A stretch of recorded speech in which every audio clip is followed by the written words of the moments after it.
நீங்க நம்ம பேசணும். எதற்காக இந்த வர்ணாசிரம சிஸ்டம் உருவாக்குனாங்க? பகவான் கிருஷ்ணர் எதற்காக இந்த வர்ணாசிரம சிஸ்டத்தை உருவாக்கினார் அப்படின்னு சொன்னீங்க. ஒரு உயிர் விலங்குகளின் நிலையிலிருந்து மனித நிலைக்கு உயர்த்துதல். ஏன்னா மனித பிறப்பில் மட்டுமே பக்தி சேவை செய்து நாம கிருஷ்ணரை சென்றடைய முடியும். அதாவது அந்த மாதிரியான சூழ்நிலையில தான் இந்த வர்ணாசிரம சிஸ்டம் உருவாக்கப்பட்டது. இந்த வர்ணாசிரம சிஸ்டத்தை முடிஞ்ச பிறகு அதுல வர்ணாசிரம 4 பிரிவுகள்: பிராமணருடைய கடமைகள், சத்திரியருடைய கடமைகள், வைஷ்ணவர்களுடைய வைசியாஸ் உடைய கடமைகள், சூத்திரருடைய கடமைகள். இந்த கடமைகள்லாம் தெளிவா நீங்க எடுத்து சொன்னீங்க பிரபுஜி. இந்த இந்த இந்த குணம் இந்த இந்த வைஷ் இந்த இந்த வர்ணாசிரமம் குணத்திற்கு ஏற்பதான் முக்குணங்களின் அடிப்படையில தான் இந்த வர்ணாசிரம தர்மமே ஏற்படுத்தப்பட்டது அப்படின்னு சொன்னீங்க. அதாவது கிருஷ்ணரை பின்பற்றுபவர்கள் வைஷ்ணவர்கள். இவர்கள் கிருஷ்ணரை பின்பற்றுபவர்கள் இந்த வர்ணாசிரம தர்மங்களை பின்பற்றுவர்களை விட உயர்ந்தவர்கள் இவங்க. ஏன்னா இவங்க எப்பொழுதும் பக்தி தொண்டில் இருப்பாங்க, கிருஷ்ண உணர்வில் இருப்பதால இவர்கள் எப்பொழுதும் உயர்ந்தவர்களாக கருதப்படுகிறார்கள். அடுத்தது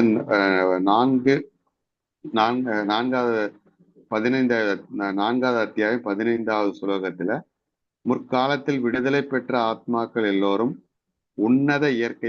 என்னுடைய உன்னத இயற்கையை உயர்ந்த வண்ணம் செயல்பட்டனர். எனவே அவர்களது அடிச்சுவட்டை பின்பற்றி நீயும் உனது கடமைகளை செய்ய வேண்டும் அப்படின்னு சொன்னாரு. அது இருவிதமான மனிதர்கள் இருக்கிறாங்க. ஒருவர் அசுத்தமான பௌதீக விஷயங்களால் நிரம்பியுள்ள, அதாவது கட்டுண்ட ஆத்மாக்கள். இன்னொரு விதமான மனிதர்கள் கிருஷ்ண உணர்வில் இருப்பவர்கள். இந்த அசுத்தமான பௌதீக விஷயங்களால் நிரம்பியுள்ளவர்கள் கிருஷ்ண உணர்வை ஏற்று, வழிமுறையை ஏற்று படிப்படியாக தூய்மையடைய முயற்சிக்க வேண்டும். கிருஷ்ண உணர்வில் இருப்பவர்கள் மற்றவர்களுக்கு முன்மாதிரியாக இருந்து விதிக்கப்பட்ட கடமைகளை கண்டிப்பாக செய்ய வேண்டும். 4.16ல அறிவுடையோரும் கர்மம் எது, அகர்மம் எது, விகர்மம் எது என்பது குழம்புகின்றனர்.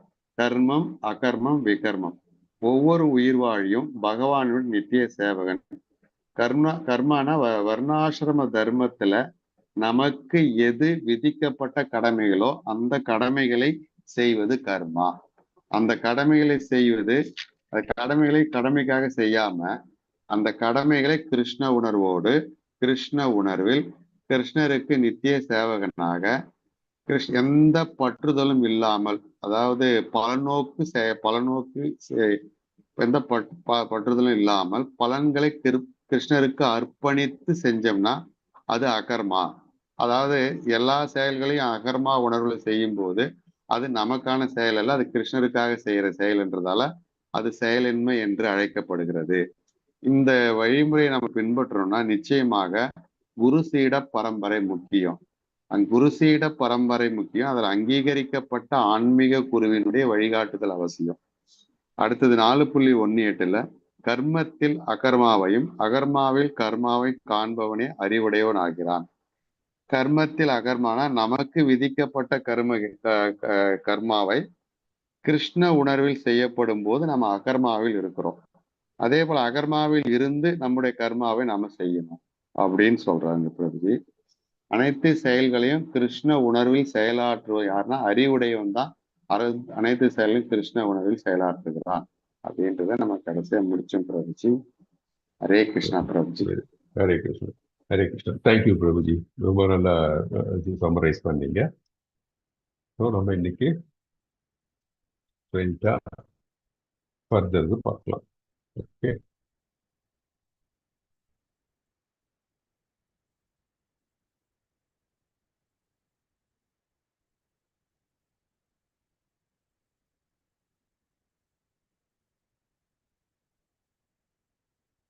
ஜஸ்ட் ஒரு ரீகேப். சாப்டர் 4 உடைய சம்மரி எப்படின்னா, செக்ஷன் 1 அப்படின்னா 1, தட் இஸ் 4.1லேருந்து 10 வரைக்கும் இருக்குது ஸ்லோகஸ். அதில் என்னன்னா நாலேஜ் அபவுட் கிருஷ்ணா அதை பற்றி பார்க்குறோம். தட் இஸ் கிருஷ்ணர் நம்ம இந்த பரம்பரை வழியாக நம்ம தெரிஞ்சுக்கணும் அப்படின்றது எல்லாம் பார்க்குறோம் இல்லையா. அது 4.1லேருந்து 10 வரைக்கும் பார்க்குறோம். நாலேஜ் அபவுட் கிருஷ்ணா, கிருஷ்ணரை பற்றியுள்ள அறிவு. அது எப்பேற்பட்ட அறிவு? அது ஞானம் இல்ல, டிரான்சென்டென்டல் தெய்வீகமான அறிவு. செக்ஷன் 2 தட் இஸ் 4.11 to 15 வரைக்கும் நம்ம என்ன பார்த்தோம்னா, Krishna is the goal of all path and the creator of varnashrama system. கிருஷ்ணர் தான் வந்து எல்லா வழிகளுக்கும் வந்து அல்டிமேட் கோல். ஏன்னா நம்ம அவரை சென்றடையணும், அதுதானே நம்மளுடைய குறிக்கோள் இல்லையா? எல்லா உயிர் வழிகளுடைய குறிக்கோள் என்ன? கிருஷ்ணரை சென்றடைய வேண்டும். ஏன்? நம்ம வந்து கிருஷ்ணருடைய பின்ன பகுதிகள், நம்ம கிருஷ்ணருடைய நித்திய சேவகன். ஸோ நம்ம வந்து ஆனந்தம் நமக்கு கிடைக்கணும்னா, பிளிஸ் கிடைக்கணும்னா எங்க? கிருஷ்ணர்கிட்ட தான் போகும் இல்லையா? அதனாலதான் எல்லாரும் இந்த கிருஷ்ணன் திருவடியில் சென்றடைய வேண்டும் என்ற குறிக்கோளோட வந்து எல்லாரும் செயல்களை செய்ய வேண்டும் அப்படின்னு பார்த்தோம். ஸோ இந்த வர்ணாசிரம சிஸ்டம், வர்ணாசிரம முறையை வந்து கிருஷ்ணன் நமக்கு அளித்துள்ளார். ஏன் நமக்கு அளித்துள்ளார்? நமக்கு வந்து ஒரு எது செய்தாலும் ஒரு பர்டிகுலர் ஒரு இது வரம்பு வேணும் இல்லையா? ஒரு பவுண்டரி வேணும், ஒரு ரூல்ஸ் ரெகுலேஷன்ஸ் இதெல்லாம் தேவை. அது வந்து நம்ம மனிதனுக்கு, ஒரு விலங்குக்கும் மனிதனுக்கும் இருக்க வித்தியாசம் என்ன? மனிதன் வந்து எல்லாத்தையும் புரிந்து கொண்டு வந்து அதை ஒழுங்குமுறை, அதை செய்ய வேண்டிய முறையில் செய்ய வேண்டும். செய்ய வேண்டிய முறை எங்க நமக்கு எப்படி எங்கிருந்து நமக்கு தெரியும்? வேதங்கள்ல சொல்லியிருக்கு இல்லையா? ஸோ அந்த முறையில் நம்ம வந்து வழி நடக்க வேண்டும் என்றால் நம்ம வந்து வர்ணாசிரம சிஸ்டம் இல்லையா, வர்ணாசிரம முறையை கையாள வேண்டும் அப்படின்னு பார்த்தோம். ஸோ 4.11 to 15 அது.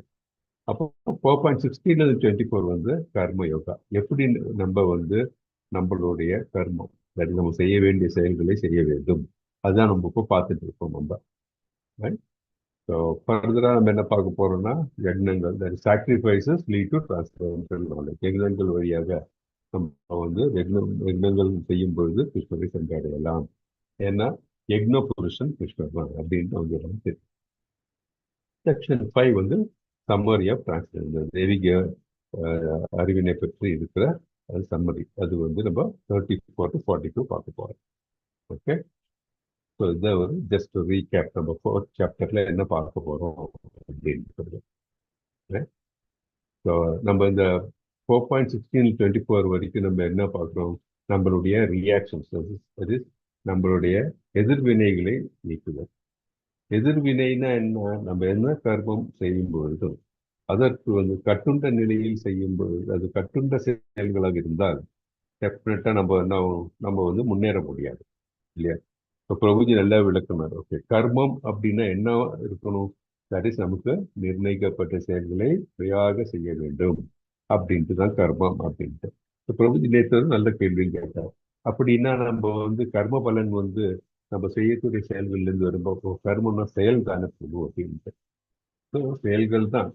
ஸோ செயல்களே பார்த்தீங்கன்னா 2 விதமா இல்லையா? ஒன்று சகாம கர்மம், இந்த வந்து நிஷ்காம கர்மம் அப்படின்னு. ஸோ நம்ம செய்ய வேண்டியது என்ன? நிஷ்காம கர்மா தான் நம்ம கர்மான்னு சொல்றோம். ஸோ சகாம கர்மா அப்படின்னா நம்ம செய்யக்கூடிய செயல்கள் எல்லாம் நம்மளுடைய புலனின்பத்துக்காகவோ இல்லை நம்மளுடைய பௌதிக இன்பத்தை நிறைவேற்றுவதற்கோ செய்யக்கூடிய செயல்கள். அந்த மாதிரி செயல்கள்னால நமக்கு வந்து முன்னேற்றம் வராது. ஆனால் அந்த மாதிரி செயல்கள் செய்தால் கூட இந்த யக்னங்கள், நம்ம இந்த வேதங்கள் நம்ம செயல்களை செய்தோம் என்றால் நாளடைவில் வந்து அது அட்டைன் பியூரிட்டி. அப்போ நம்ம இந்த பக்தி தொண்டில் ப்ரோக்ரஸ் பண்ணலாம். ஸோ ஆரம்பிக்கும் போது வேணா சக்காம கர்ம நிலையில் இருக்கிறோம். அப்புறம் நம்ம எப்படி நம்ம அதை டெவலப் பண்ணணும்னு நிஷ்காம கர்மம். நிஷ்காம கர்மானா நம்ம என்ன? தட் இஸ் நிஷ்காமா, எந்த விதமான டிசைரும் பற்றுதலும் இல்லாத அக்கர்மான்னு சொல்லுவாங்க. நம்ம எந்த விதமான பற்றுதல் இல்லாமல் கடவுளுக்காக கிருஷ்ணரை மனதில் கொண்டு கிருஷ்ணருடைய பிளஷருக்காக நம்ம செய்யக்கூடிய செயல். அந்த நிலைக்கு போகணும். அப்போதான் நம்ம லிபரேஷன், நம்ம வந்து கிருஷ்ணரை சென்றடைய முடியும் அப்படின்ட்டு நம்ம. ஸோ இந்த ஆழ்நிலை அறிவு தத்துவ சந்தேகத்தை தீர்த்து உதவுகிறது. ஆழ்நிலை அறிவு, டிரான்சென்டென்டல் நாலேஜ் எதற்கு? நம்மளுடைய ஆழ்நிலை அறிவானது தத்துவ சந்தேகங்களை தீர்த்து உதவுகிறது. ஏன்னா நமது பௌதிக வாழ்க்கையில நிறைய டவுட்ஸ் இருக்கு. அது எப்படி, இது எப்படி, நம்ம எல்லாம் வந்து இந்த இந்த பிலாசபிக்கல் இது இருக்கு இல்லையா, தத்துவஞானிகளுடைய ஒரு அஹ், அவர்களுடைய அந்த பா- அவங்களுடைய அந்த பாயிண்ட்ஸ்க்கு நம்ம அவங்க சொன்னா நம்ம எடுத்துப்போம். ஒரு வெஸ்டர்னர் வந்து ஒரு இது சொன்னாங்கன்னா இல்லை ஏதாச்சும் ஒன்று பப்ளிஷ் பண்ணாங்கன்னா நம்ம அது ஓகேன்னு சொல்லுவோம். ஆனால் வேதங்கள்ல கூறப்பட்டுள்ளது வந்து பார்க்கும்போது நம்ம வந்து அந்த அந்த அளவுக்கு அதுக்கு இம்பார்ட்டன்ஸ் கொடுக்க, அது பக்தன்னா கண்டிப்பா கொடுப்பாரு. ஆனா மற்றவர்கள் வந்து கொடுத்துருக்க.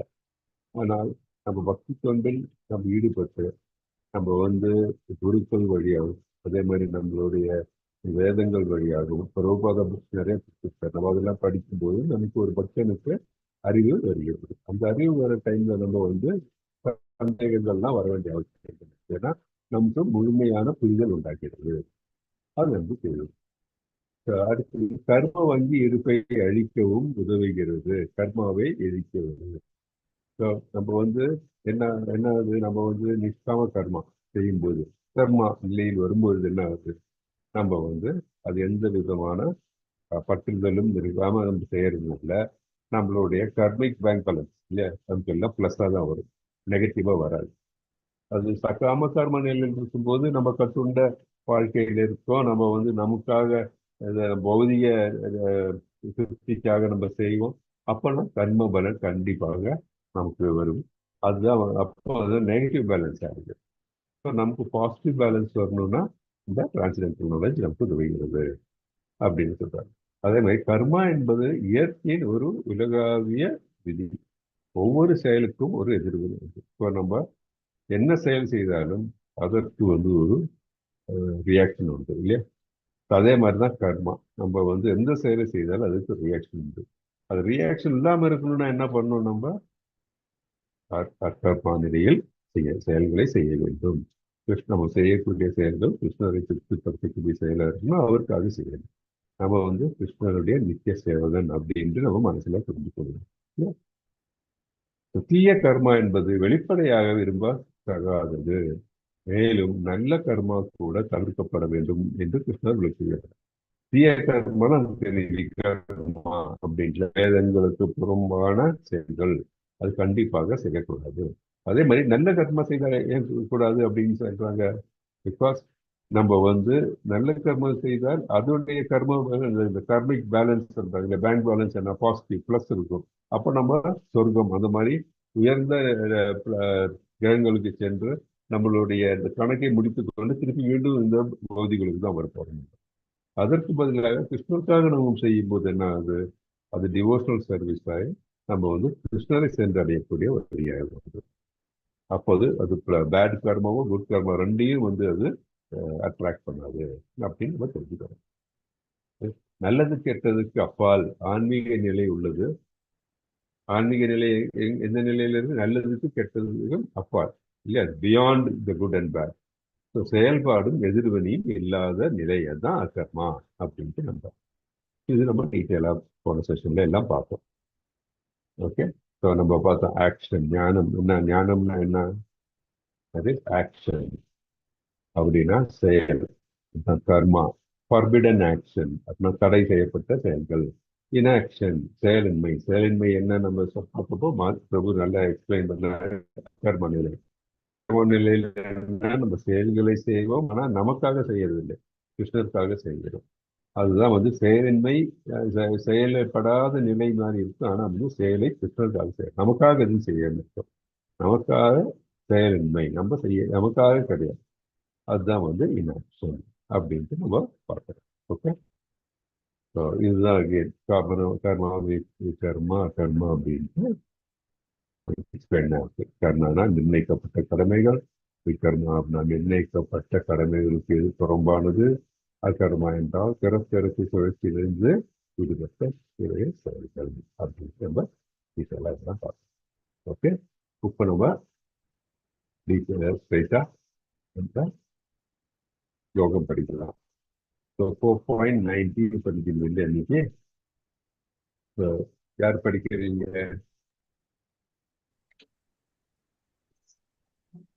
நான் படிச்சிடறேன் பிரபுஜி. ஹரே படிங்க கிருஷ்ணா. பிரபு. நான் படிக்கிறேன் பிரபுஜி. படிங்க ஹரே படிங்க பிரபு. கிருஷ்ணா. ஹரே கிருஷ்ணா. சரி. यस्य सर्वे समारम्भाः कामसङ्कल्पवर्जिताः ज्ञानाग्निद ज्ञानाग्निदग्धकर्मणान् तमाहुः பண்டிதம் புதாகா. யாருடைய முயற்சிகள் அனைத்தும் புலனுகர்ச்சியிலிருந்து விடுபட்டுள்ளதோ அவன் பண்டிதனாக அறியப்படுகிறான். அத்தகையவன் பக்குவமான அறிவு என்னும் நெருப்பால் செயல்களின் விளைவுகளை சுட்டெரித்தவன் என்று சாதுக்களால் கருதப்படுகிறான். கிருஷ்ண பக்தனின் செயல்களை பூரண அறிவுடையோர் மட்டுமே புரிந்து கொள்ள முடியும். கிருஷ்ண பக்தன் புலனுகர்ச்சிக்கான எல்லாவித விருப்பங்களிலிருந்து விடுபட்டுள்ளான். எனவே பரம புருஷ பகவானின் நித்திய தொண்டனாக இருப்பதே எனது ஸ்வரூப நிலை என்னும் பக்குவ அறிவால் அவன் தனது செயல்களின் விளைவுகளை எரித்து விட்டவனாக கருதப்பட வேண்டும். ஞானத்தின் இத்தகு பக்குவ நிலை அடைந்தவன் உண்மையான பண்டிதனாவான். இறைவனுடனான நித்திய தொண்டினை பற்றிய இவ்வறிவினை வளர்ப்பது நெருப்பிற்கு ஒப்பிடப்படுகிறது. இத்தகு நெருப்பினை தூண்டிவிட்டால் போதும், செயலின் எல்லா விளைவுகளையும் அஃது எரித்துவிடும். ஹரே கிருஷ்ணா பிரபுஜி. ஹரே கிருஷ்ணா. தேங்க்யூ பிரபுஜி. ஸோ யாரோட முயற்சிகள் அனைத்தும் புலனுகர்ச்சியில் இருந்து விடுபட்டுள்ளதோ அவன் பண்டிதனாக அறியப்படுகிறான். அத்தகையவன் பக்குவமான அறிவு என்னும் நெருப்பால் செயல்களின் விளைவுகளை சுட்டரித்தவன் என்று சாதுக்களால் கருதப்படுகிறது. ஸோ என்ன நமக்கு இதுல இருந்தது? பண்டிதன், நம்ம ஒருத்தர் பண்டிதன் அப்படின்னு யாரை சொல்லுவோம்? தட் இஸ் அறிவுள்ளவர். இல்லையா? அறிவுள்ளவர் எல்லாத்த பற்றியும் பக்குவமான ஒரு நிலையில் இருந்து பற்றியும் தெரிந்துள்ளவர். அதுதான் பண்டிதன் அப்படிங்கிறாங்க. இப்போ பண்டிதருக்கு பார்த்தோம்னா அவர்களுக்கு அவருக்கு அந்த குவாலிட்டிஸ் இருக்கும். ஒரு பண்டிதனுடைய குவாலிட்டினா அவர் நம்ம மதிக்கக்கூடிய குவாலிட்டிஸ் இருக்கும் அவருக்கு. அதே மாதிரி அவருக்கு அந்த அறிவு இருக்கும் இல்லையா? அது நிலையே நம்ம நார்மல் பர்சனை விட ஒரு உயர்ந்த ஒரு நிலை பண்டிதன் அப்படின்ட்டு. யாரை பண்டிதனாக யாரெல்லாம் பண்டிதனாக கருதப்படுகிறார்கள்? இங்க யாருடைய முயற்சிகள் அனைத்தும் புலனுகர்ச்சி அப்படின்னா அகர்ம நிலை இல்லையா? புலனுகர்ச்சியிலிருந்து விடுபட்டுள்ளது. நம்ம செய்யக்கூடிய செயல்கள்லாம் வேதங்களுக்கு உட்பட்டதாக இருக்க வேண்டும். செய்யக்கூடிய செயல்களாம் கிருஷ்ணரைக்கு திருப்தி அளிக்கின்ற செயல்களாக இருக்க வேண்டும். அப்படி இருக்கிறவன் அந்த பலன்களை பலன்களை கிருஷ்ணருக்கு அர்ப்பணிக்கிறான். அது மட்டும் இல்லாமல் அந்த செயல்கள் எல்லாம் கிருஷ்ணருக்கு அந்த செயல்களின் ரிசல்ட்ஸ் யாருக்கு? கிருஷ்ணருக்கு அர்ப்பணிக்கிறான். அப்படி இருக்கிற நிலையில அவரை பண்டிதன் அப்படின்னு சொல்றது. ஏன்னா அவருக்கு தெரியும் that is liberation, that is கிருஷ்ணருடன் செல்ல வேண்டும் என்றால் அதற்கு வேண்டிய வழி என்ன வழி? இந்த அகர்ம நிலையில் செயல்பட வேண்டும் என்பதனை பற்றியுள்ள அறிவாருக்கு வருகிறது. அப்போ அவனை பண்டிதன் என்று அறியப்படுகிறது. அத்தகையவன் பக்குவமான அறிவு என்னும் நெருப்பால் செயல்கள் விளைவுகளை சுட்டரித்தவன் என சாதுக்களால் கருதப்படுகிறது. ஒரு நெருப்பானது இங்க ஒரு இதாக சொல்லியிருக்காங்க, ஒரு அனாலஜியாக காமிக்கிறாங்க. எப்படி? தட் இஸ் பக்குவ அறிவு இந்த செயல்களின் விளைவுகளை சுட்டரிக்கிற. செயல்கள் விளைவுன்னு என்ன? கர்ம பலன் இல்லையா? அது நமக்கு பார்த்தோம், நம்ம பாசிட்டிவும் நல்லது இல்லை, நெகட்டிவும் நல்லது இல்லை. ஸோ எப்படி நம்ம இந்த பாசிட்டிவ் நெகட்டிவ் ரெண்டையும் அதிலிருந்து விடுபட முடியும்? அந்த செயல்கள் எல்லாம் கிருஷ்ணருக்காக செய்யும்போது. அப்போ என்ன? அவருக்காக செய்யறோம், எல்லா பலன்களும் கிருஷ்ணரே செய்யறாரு இல்லையா? ஸோ அந்த மாதிரி நிலை, தட் இஸ் அந்த பலனுடைய அந்த பாசிட்டிவ் நெகட்டிவ் எஃபெக்ட்ஸை நெகட்டிவ் எஃபெக்டை எரிக்கிறாள் தான், அதை எரிக்கின்றது இல்லாமல் ஆக்குறது இல்லையா? அதை தான் அப்படி சுட்டெரிக்கின்ற நிலை அப்படின்ட்டு சொல்றாங்க பற்பட்ல பிரபுபாதர். அவரது தனது செயல்களின் விளைவுகளை எரித்து விட்டவனாக கருதப்படுகிறான். யாரால கருதப்படுகிறான்? அறிவு ஞானிகளால் கருதப்படுகிறான், சான்றோர்களால் கருதப்படுகிறான் அப்படின்னு சொல்றாங்க. அறிவினை வளர்ப்பது நெருப்பிற்கு ஒப்பிடப்படுகிறது. எந்த அறிவு? இந்த எந்த நிலையில் ஒருவன் அவனுடைய செயல்களை செய்ய வேண்டும், நம்ம இங்க என்ன நிலை? அகர்ம நிலை. ஸோ அந்த அறிவு இருக்கிறவர் வந்து நெருப்புக்கு ஒப்பிடப்படுகிறது. இல்லை, அவனுடைய செயல்கள், அந்த இறைவனின் அறிவினை வளர்ப்பது நெருப்பிற்கு. ஏன்னா இந்த அறிவு தான் நமக்கு இந்த அக்கர்ம நிலையை நம்ம செயல்பட வைக்கிறது. அது அப்படி செயல்படும் போது கர்ம பலன் வந்து நம்மளுக்கு தீண்டாது. அதற்காக இத்தகைய நெருப்பினை தூண்டிவிட்டால் போதும் செயலின் எல்லா விளைவுகளையும் மக்கள் எடுத்துவிடும் அப்படின்னு ஸோ நம்ம இதோடைய இந்த ஸ்லோகத்துடைய மெசேஜ் என்ன? நமக்கு எது செய்தாலும் வந்து அக்கர்ம நிலையில் செய்ய வேண்டும், கிருஷ்ணருக்காக செய்ய வேண்டும், அவருக்கு அர்ப்பணிக்க வேண்டும், அவருடைய திருப்திக்காக செய்ய வேண்டும் அப்படின்ட்டு நம்ம இந்த ஸ்லோகத்தை வந்து தெரிஞ்சுக்கணும். ஓகே, அடுத்தது பாருங்க 4.20. யார் படிக்கிறீங்க? ஹரே கிருஷ்ணா பிரபுஜி. நான் படிக்கட்டுங்களா பிரபுஜி? படிங்க மாதாஜி. त्यक्त्वा कर्मफलासङ्गं नित्यतृप्तो निराश्रयः कर्मण्यभिप्रवृत्तोऽपि नैव किञ्चित् करोति सः. தனது செயல்களின் பலன்களின் மீதான எல்லா பற்றுதலையும் துறந்து எப்போதும் திருப்தியுற்று சுதந்திரமாக விளங்கும் அவன் எல்லாவித செயல்களில் ஈடுபட்டிருந்தாலும் எந்த பலனோக்கு செயலையும் செய்வதில்லை. பொருளுரை: ஒருவன் எல்லாவற்றையும் கிருஷ்ணருக்காக கிருஷ்ண உணர்வில் செய்யும் போது மட்டுமே செயல்களின் பந்தங்களிலிருந்து விடுதலை பெறுவது சாத்தியமாகும். கிருஷ்ண பக்தன் பரமபுருஷ பகவானிடம் உள்ள தூய அன்பில் செயல்படுவதால் செயலின் பலன்களில் அவனுக்கு எவ்வித கவர்ச்சியும் இல்லை. அனைத்தையும் கிருஷ்ணரிடம் ஒப்படைத்து விட்டதால் அவன் தனது சுய பராமரிப்பையும் பொருட்படுத்துவதில்லை. மேலும் சொத்துக்களை சேர்ப்பதற்கோ ஏற்கனவே தன்னிடம் உள்ள சொத்துக்களை பாதுகாப்பதற்கோ அவன் கவலைப்படுவதில்லை. தன் கடமையை தன்னால் இயன்றவரை திறமையாக செய்துவிட்டு அனைத்தையும் கிருஷ்ணரிடம் விட்டு விடுகின்றான். இத்தகு பற்றற்ற மனிதன் நல்ல தீய விளைவுகளிலிருந்து எப்போதும் விடுபட்டுள்ளான். எனவே அவன் எதையும் செய்யாதது போலவே ஆகிறது. இதுவே அகர்மா அல்லது பலன் விளைவுகளற்ற செயல் என்பதன் அறிகுறியாகும். எனவே கிருஷ்ண உணர்வின் செயலை தவிர மற்ற செயல்கள் அனைத்தும் செய்பவனை பந்தப்படுத்துவதால் முன்னரே விளக்கியது போல அவை விகர்மா எனப்படும். ஹரே கிருஷ்ணா பிரபுஜி. ஹரே கிருஷ்ணா. ஸோ இந்த ஸ்லோகத்திலையும் அகர்மா விகர்மாவை பற்றி அவங்க ஃபர்தரா எடுத்து போயிருக்காங்க. தனது செயல்களின் பலன்களின் மீதான எல்லா எப்பொழுதும் திருப்தியற்று சுதந்திரமாக விளங்கும் அவன் எல்லாவித செயல்களில் ஈடுபட்டிருந்தாலும் எந்த பலனோக்கு செயல்களையும் செய்வதில்லை. எப்போ அவருடைய செயல்கள்லாம் சுதந்திரமாக இருக்கிறது அப்படின்றாங்க, அது அந்த அவருடைய செயல்கள் வந்து கிருஷ்ணருக்காகவும் அதன் செயல்களுடைய அந்த ரிசல்ட்ஸை வந்து கிருஷ்ணருக்காக அர்ப்பணிக்க செய்யும் பொழுது அவர் சுதந்திரமாக இருக்கிறார்.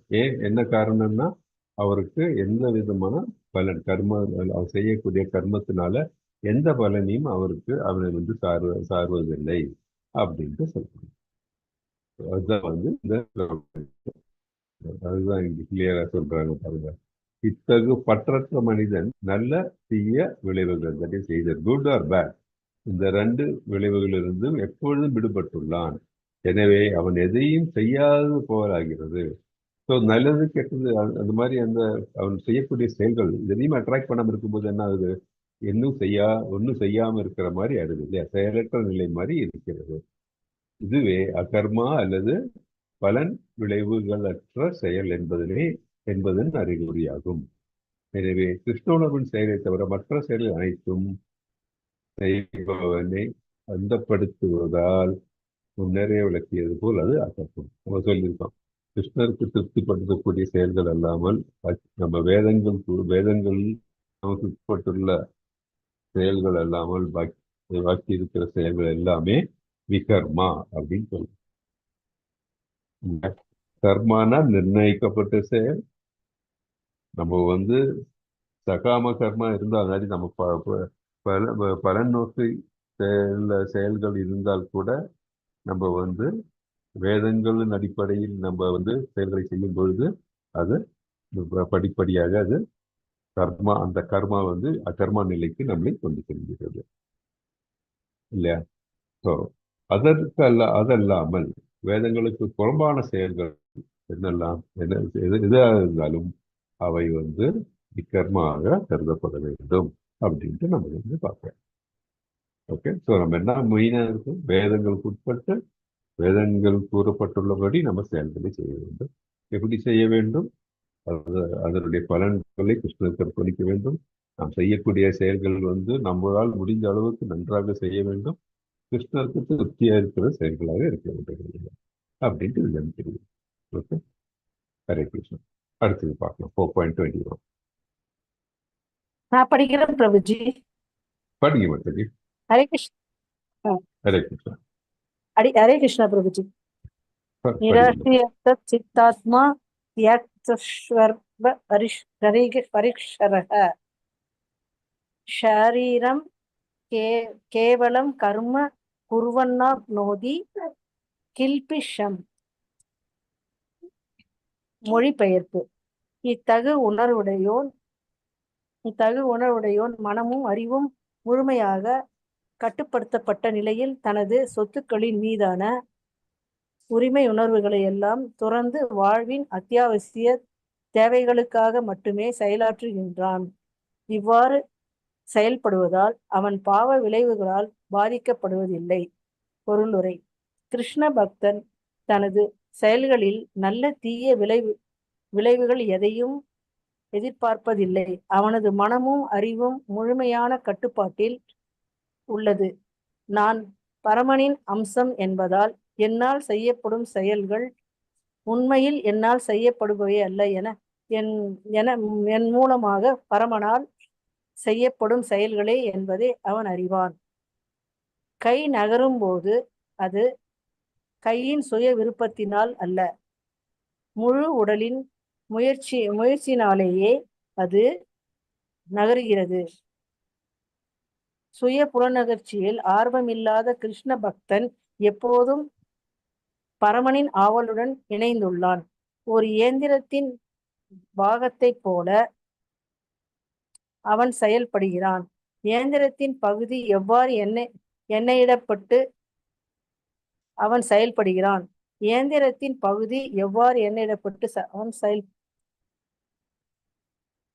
சுத்தமாக்கப்பட்டு பராமரிக்கப்படுகிறதோ அதுபோல கிருஷ்ண பக்தனும் பகவானின் திவ்யமான தொண்டில் ஈடுபடுவதற்காக தனது செயல்களால் தன்னை பராமரித்துக் கொள்கின்றான். எனவே அவன்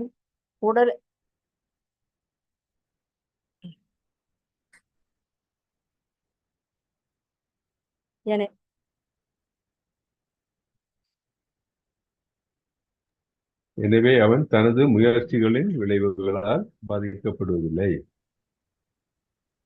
அது சரியா தெரியல பிரபுஜி, நெட்டு போட்டு. அப்படியா? சரி, எல்லாம் முடிச்சிடலாம். ஒரு நிமிஷம் பிரபுஜி, ஒரு நிமிஷம். ஓகே, நெட்டு போயிடுச்சு. எனவே அவன் தனது முயற்சிகளின் விளைவுகளால் பாதிக்கப்படுவதில்லை. ஒரு மிருகத்தை போல அவனது உடல் கூட அவனுக்கு சொந்தமானது கிடையாது. மிருகத்தின் சொந்தக்காரன் சில சமயங்களில் தனது மிருகத்தை கொடூரமாக கொன்றாலும் அஃது முழுமையாக எதிர்ப்பதில்லை. உண்மையில் அதற்கு சுதந்திரம் ஏதும் இல்லை. தன்னுணர்வில் முழுமையாக ஈடுபட்டுள்ள கிருஷ்ண பக்தனுக்கு எந்த பௌதிக பொருளின் மீதும் பொய்யுரிமை கொண்டாடுவதற்கு நேரமில்லை. உடலையும் ஆத்மாவையும் தக்க வைத்துக் கொள்வதற்காக அநியாயமான வழிகளில் செல்வம் சேர்க்கும் அவசியமும் அவனுக்கு இல்லை. எனவே இத்தகு பௌதீக பாவங்களால் அவன் கலகமடைவதில்லை. தனது செயல்களின் எல்லா விளைவுகளிலிருந்தும் அவன் விடுதலை பெற்றவனாவான். ஹரே கிருஷ்ணா பிரபுஜி, கொஞ்சம் நெட் ப்ராப்ளம் ஆயிடுச்சு. Thank you Prabhuji. Thank you. Hare Krishna. So 4.21 இல்லை, இதில் நம்ம என்ன பார்க்குறோம்? இத்தகு உணர்வுடையோன் மனமும் அறிவும் முழுமையாக கட்டுப்படுத்தப்பட்ட நிலையில் தனது சொத்துக்களின் மீதான உரிமை உணர்வுகளை எல்லாம் துறந்து வாழ்வின் அத்தியாவசிய தேவைகளுக்காக மட்டுமே செயலாற்றுகின்றான். இவ்வாறு செயல்படுவதால் அவன் பாவ விளைவுகளால் பாதிக்கப்படுவதில்லை. இதன் அர்த்தம் என்ன? கிருஷ்ண உணர்வில் முழுமையாக இருக்கும் ஒருவன் அவன் என்ன அவனோட நிலை என்ன? அவன் சொத்து சேர்க்கணும், இல்ல அவனுடைய இந்த பௌதிக திருப்திக்காக செயல்களை செய்யணும் என்ற நினைப்பே அவர்களுக்கு உதிக்கிறது கிடையாது. அவர் வாழ்க்கையின் அத்தியாவசிய தேவை என்ன, அது மட்டுமே அவர்களுக்கு தேவைப்படும். வேற எதுவுமே பார்க்கறது இல்லை. எப்படி நம்ம புலன்களுக்கு பார்க்கறது என்ன? அவன் கிருஷ்ணரை பத்தி தான் பார்ப்பான். கிருஷ்ணருடைய இதயங்களை மனதில் அவர் விஷுவலைசஸ் தட் இல்லையா? ஸோ அதே மாதிரி கிருஷ்ணருடைய விக்கிரகங்கள்ல கோவிலுக்கு போய் கிருஷ்ணரை பத்தி பார்ப்பான். இதெல்லாம் நடக்கும். அவன் பார்க்கறதெல்லாம் கிருஷ்ணரை பத்தி தான் நடக்கும். அதே மாதிரி அவன் கேட்கறது எல்லாம் கிருஷ்ண கதை தான் பார்ப்பான், கேட்பான். அவன் இதெல்லாம் கிராம கதை சொல்லுவாங்க இல்லையா, இந்த மாதிரி காசிப்போ இல்லை இந்த பௌதிக உலகத்தில் நடக்கிற அந்த இதை பற்றியோ எல்லாம் கேட்கறதுக்கு அவருக்கு விருப்பம் இருக்காது.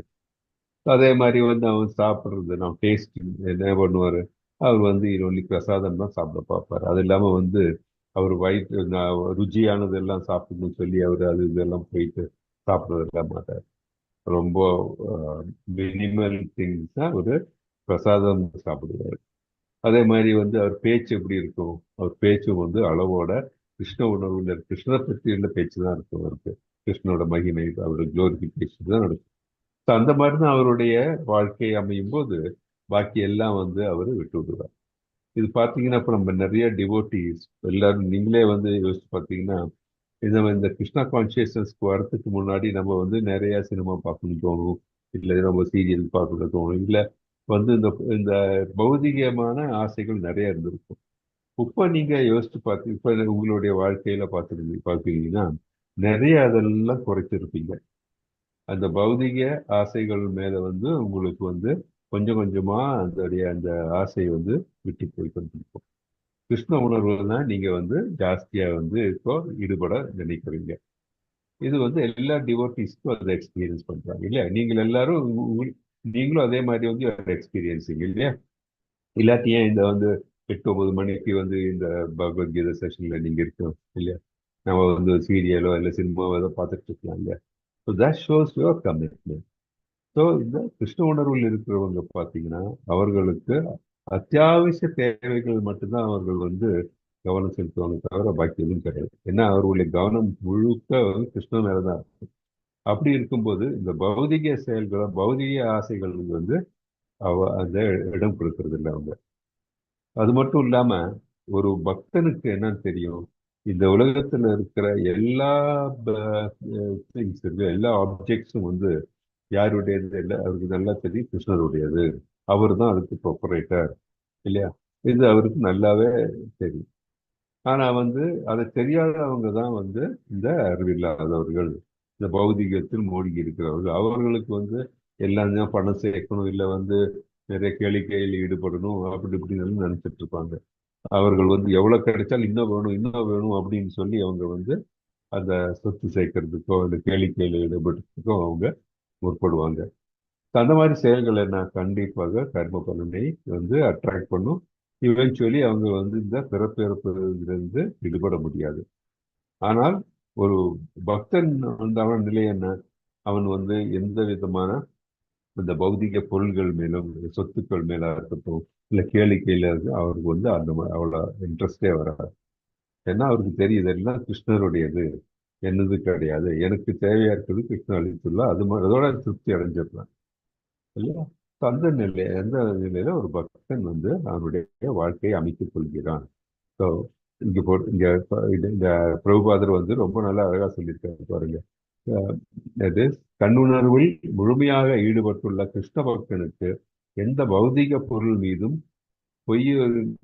பொய் உரிமை கொண்டாடுவதற்கு நேரமில்லை. என்னது என்னுடைய செல்வம், ஏன்னா ஒன்று கிடையாது, அது கடவுளுடையதுதான். நீ இப்போ அதை என்ஜாய் பண்ண பார்க்குற, அதை நீ பண்ண ஆரம்பிக்கும் போது என்ன ஆகுது, துக்கம்தான் அடைய போகுது இவென்ச்சுவலி அப்படின்ட்டு நமக்கு தெரியும். பக்தனுக்கு அது புரியும். ஸோ உடலையும் ஆத்மாவையும் தக்க வைத்துக் கொள்வதற்காக அநியாயமான வழிகள் செல்வம் சேர்க்கும் அவசியமும் அவனுக்கு இல்லை. தட் இஸ் இந்த குறுக்கு வழியில இல்லை அநியாயமான வழி மற்றவர்களை துக்கப்படுத்திட்டு அவங்க செல்வத்தை சேர்க்கணும், இல்லை பதவி வேணும்னு அந்த மாதிரி எந்த நிலையும் அவருக்கு வருது. எனவே இத்தகு பௌதிக பாவங்களால் அவன் களங்கம் அடைவதில்லை. தனது செயல்களின் எல்லா விளைவுகளிலிருந்தும் அவன் விடுதலை பெற்றவனாவான். ஸோ அந்த மாதிரி அவனோட தன்னுணர்வில் தன்னுணர்வு பெற்று கிருஷ்ண உணர்வில் அவன் இருக்கும் பொழுது அவனை எந்த பௌதிக பாவங்களும் அவனை அணுகுவதில்லை அப்படின்ட்டு நம்ம இங்க பார்க்கிறோம். ஓகே, ஹரே கிருஷ்ணா. 4.22 பார்க்கலாமா? யார் படிக்கிறீங்க? 4.22 நான் படிக்கிறேன் பிரபுஜி. படிக்க மாட்டாது. ஹரே கிருஷ்ணா. ஹரே கிருஷ்ணா. யத்ருச்சா லாப சந்துஷ்டோ த்வந்த்வாதீதோ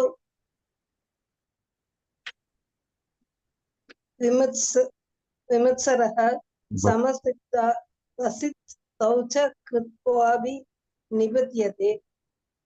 யத்ருச்சா தானாக லாபத்தில் சந்துஷ்ட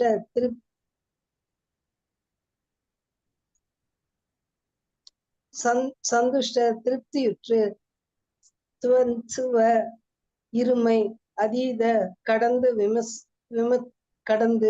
விமத்சர பொறாமையிலிருந்து விடுபட்டு சமநிலையாக சித்தௌ வெற்றில் அசித்தௌ தோல்வியில் ச கூட கிருத்வா செயலாற்றி அபி இருப்பினும் ந இல்லை நிபத்தியதே பாதிக்கப்படுவது. மொழிபெயர்ப்பு: எவன் ஒருவன் தானாக வரும் லாபத்தில் திருப்தி அடைந்து இருமையிலிருந்து விடுபட்டு பொறுமையற்று வெற்றி தோல்விகளில் நிலைத்து செயலாற்றுகின்றானோ அவன் செயல்களை செய்யும் போதிலும் ஒருபோதும் பாதிக்கப்படவில்லை. பொருளுரை: கிருஷ்ண பக்தன் தனது உடலை பராமரிப்பதற்காக கூட பெருமுயற்சி ஏதும் செய்வதில்லை. தானாக அடையப்படும் லாபங்களில் அவன் திருப்தி கொள்கிறான். அவன் கடன் வாங்குவதும் இல்லை, யாசகம் கேட்பதும் இல்லை. ஆனால் தனது சக்திக்கேற்றவாறு நியாயமாக உழைத்து தனது நேர்மையான வேலையினால் கிடைப்பதை வைத்து திருப்தி அடைகின்றான். எனவே அவன் தனது வாழ்வில் சுதந்திரமாக உள்ளான். மற்றவர்களது சேவை கிருஷ்ணருக்காக தனது சேவையில் தடையாக இருப்பதை அவன் அனுமதிப்பதில்லை. இருப்பினும் அவன் கிருஷ்ணனின் தொண்டிற்காக பௌதீக உலகின் இருமைகளால் பாதிக்கப்படாமல் எந்த ஒரு செயலிலும் பங்கேற்க முடியும். வெப்பம், குளிர், இன்பம், துன்பம் போன்றவற்றால் ஜட உலகின் இருமைகள் உணரப்படுகின்றன. கிருஷ்ண பக்தன் இருமைக்கு அப்பாற்பட்டவன். ஏனெனில் கிருஷ்ணரின் திருப்திக்காக அவன் எதையும் செய்ய தயங்குவதில்லை. எனவே அவன் வெற்றி தோல்வி இரண்டிலும் ஸ்திரமாக உள்ளான். உன்னத அறிவில் முழுமையடையும் போது இந்த அறிகுறிகளை காணலாம். ஹரே கிருஷ்ண பிரபுஜி. ஹரே கிருஷ்ணா. ஹரே கிருஷ்ணா. ஸோ நம்ம இந்த ஸ்லோகங்களுக்கு என்ன மெசேஜ் நமக்கு? எவன் ஒருவன் தானாக வரும் லாபத்தில் திருப்தி அடைந்து இருமையிலிருந்து விடுபட்டு பொறாமையற்று வெற்றி தோல்விகளில் நிலைத்து செயலாற்றுகின்றானோ அவன் செயல்களை செய்யும் பொழுதிலும் ஒருபோதும் பாதிக்கப்படுவதில்லை. கிருஷ்ண பக்தன் பற்றி நம்ம கிளியரா எக்ஸ்பிளைன் பண்ணியிருக்கேன். இப்போ கிருஷ்ண பக்தன் எப்படி இருக்கிறார்? அவர் வாழ்க்கை பிறந்தாச்சு. இந்த உடலை எப்படி பராமரிக்கிறது? அவர் இந்த வாழ்க்கை வாழ்ந்து போகணும், அவ்வளவுதான். அவர் அந்த ஜஸ்ட் ஹி இஸ் லிவிங். இப்போ சாப்பிட்றது எதுக்குன்னா அவர் இந்த உடம்பு உயிரோடு இருக்கிறதுக்கு வேண்டி மட்டும்தான் சாப்பிடுறாரு, தவிர சாப்பிட்றதுக்காக உயிர் வாழாரு இல்லை. இஸ் ஈட்டிங் டு லிவ், தவிர இந்த இஸ் லிவிங் டு ஈட் கிடையாது.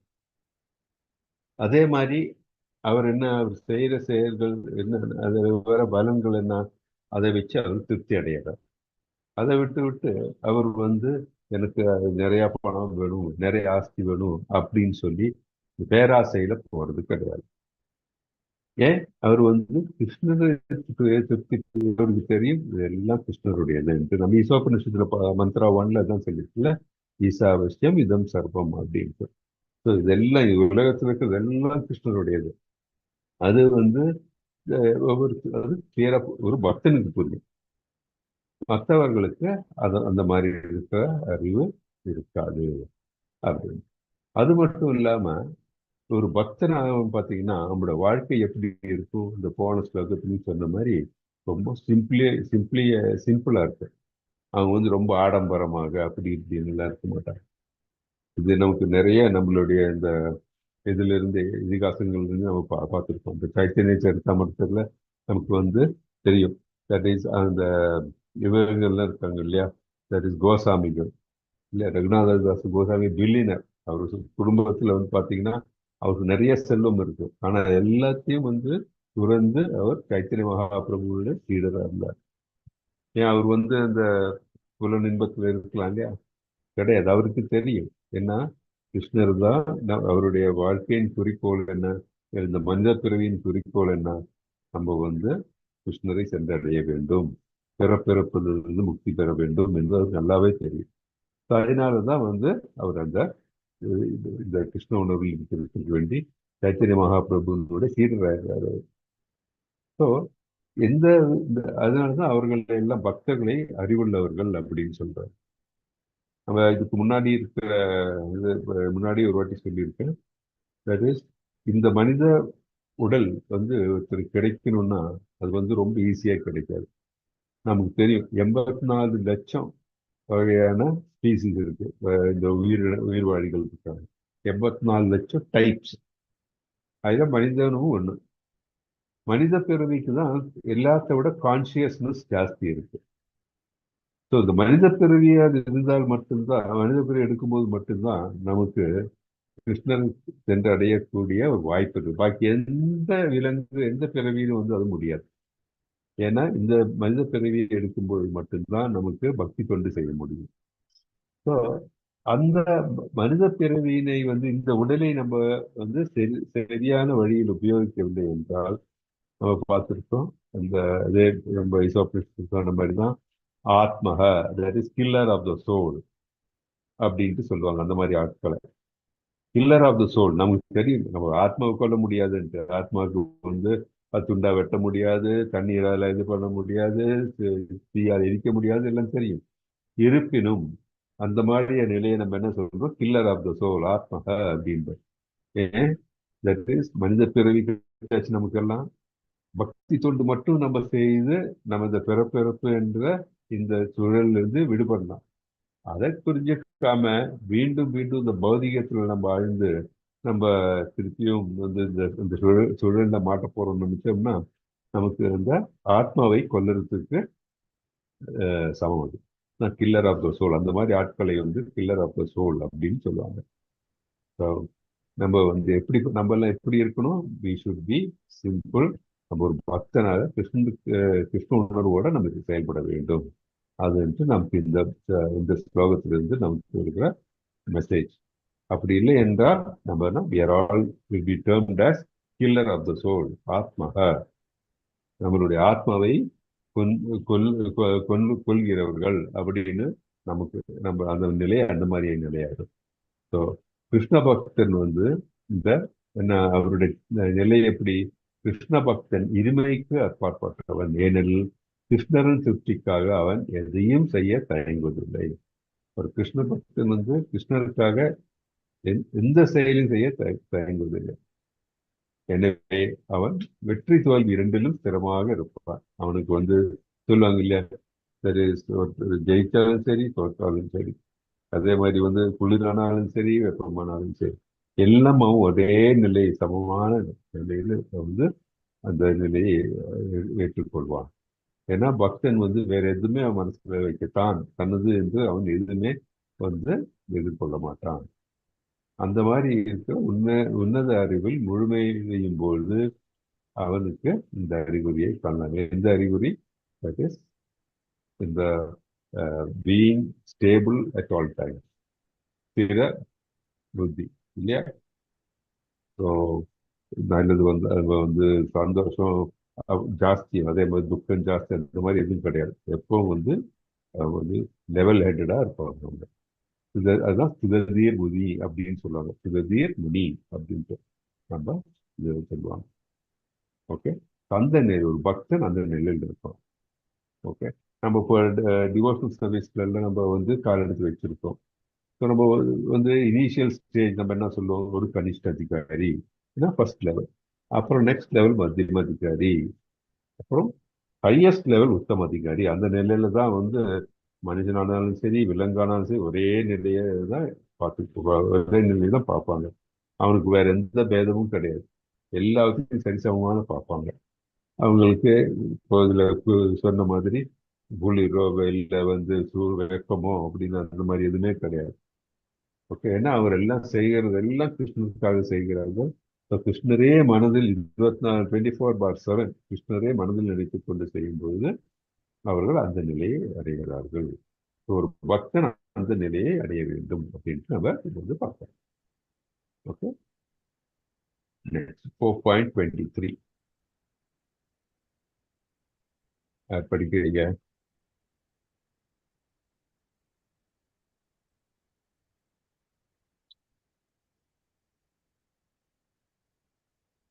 யாருக்கு படிங்க?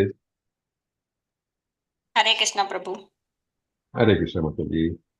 तदसंग कस्य मुक्तस्य ज्ञानावस्थदसेदस यज्ञासुरद काम சம்ரக்யம் பிரவிலியதே. கதசங்கைய ஜட இயற்கை குணங்களில் பற்றுதல். இன்னும் கொஞ்சம் பிரபு.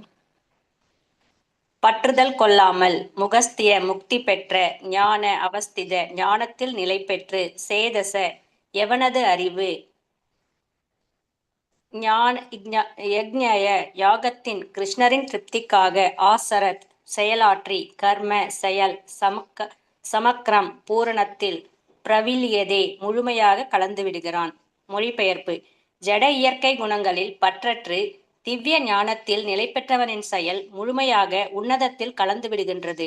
பொருளுரை: பூரண கிருஷ்ண உணர்வை அடைந்தவன் எல்லா இருமைகளிலிருந்தும் விடுபட்டு பௌதிக குணங்களின் கலக்கங்களிலிருந்தும் விடுபடுகிறான். கிருஷ்ணனுடனான தனது உறவின் ஸ்வரூப நிலையை அவன் அறிந்திருப்பதால் அவனால் முக்தியடைய முடியும். இதனால் அவனது மனம் கிருஷ்ணரின் நினைவிலிருந்து விலகுவதில்லை. இதனைத் தொடர்ந்து அவன் எதை செய்தாலும் மூல விஷ்ணுவான கிருஷ்ணருக்காகவே செய்கிறான்.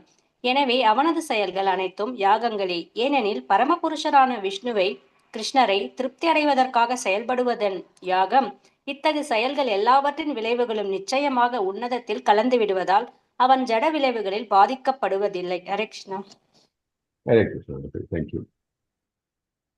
ஜட இயற்கை குணங்களில் பற்றற்று திவ்ய ஞானத்தில் நிலை பெற்றவனின் செயல் முழுமையாக உன்னதத்தில் கலந்து விடுகிறது அப்படின்னு சொல்றான்.